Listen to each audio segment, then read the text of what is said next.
When you put the Outer Limits record together, was it your idea to do the 3D? Or? Yeah, but it took a lot of convincing. MCA were not too sure about if they wanted to do it because of the cost of including the 3D glasses. Right. The program to do the 3D separation was pretty easy, and the print didn't cost more than a normal print, but the glasses did. Finally they said yes, which was amazing.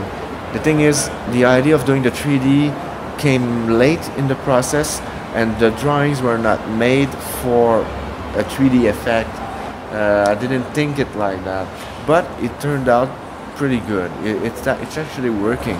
So did you have to redraw everything to do the off-register? No, it's just that if I would have thought about it first, I would have made the design more like it's sticking out. You know? More actually Yeah, made for 3D, that's right? it. Yeah, you could have. Because it's a bit flattened as it is, and but it still worked.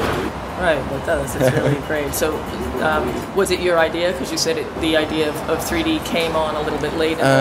Yeah, I mean, it was my idea, and the guy from the art department of MCA was really excited about it, and he knew how to do it with a computer, and so he was really excited. But him and I had a real hard time convincing the owner of MCA that we should do it. It ended up working. So, which is great. And did he like it?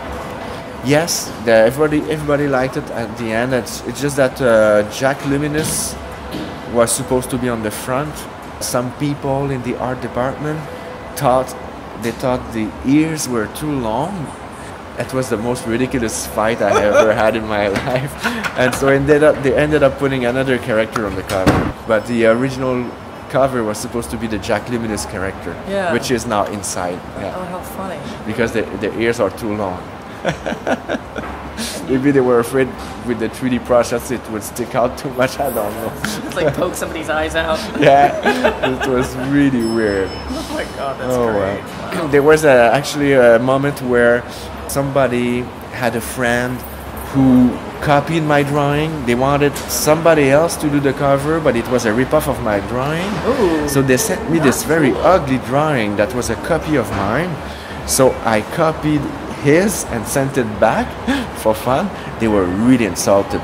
So, but finally, after months of debate, somebody went from one office to the other. It took about 3 months, and told the main guy, look, Away's doing the art, the fans want Away to do the art, so he's going to be doing the art.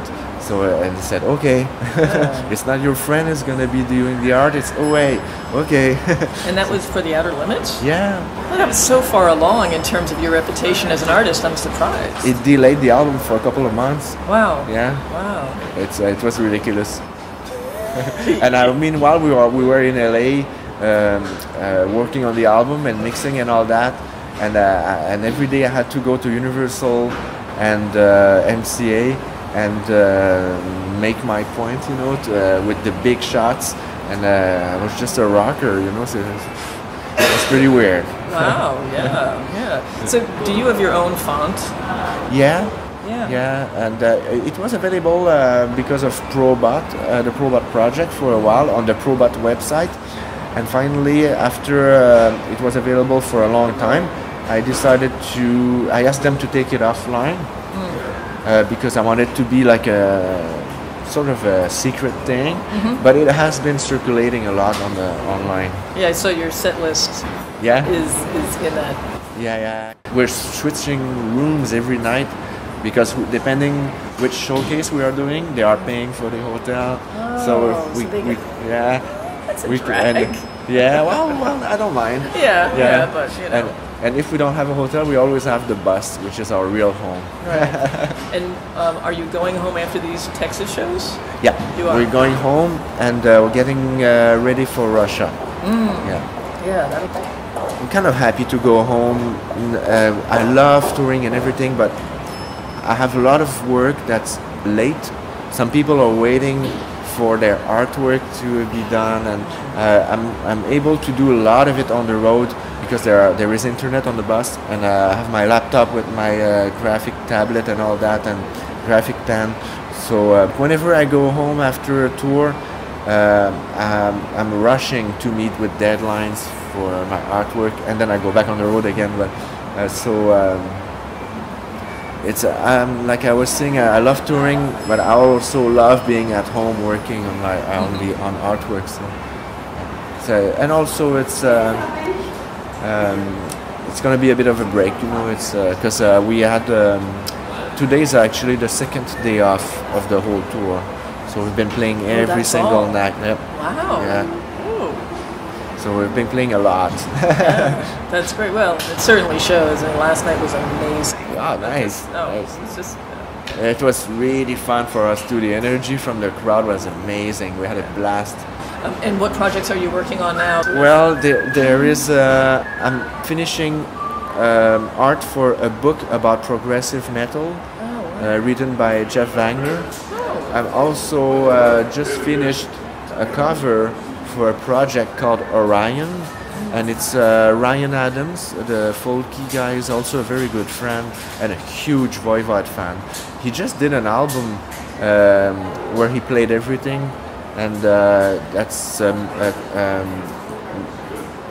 concept album and very Voivodian, and I did the art for it. I just wrapped that. I just wrap it up on the road, and except for that, I get a lot of. You were talking about tattoos earlier. I get a lot of commissions for tattoo designs, and so I do a lot of that, and also CD covers, posters, T-shirts, anything really.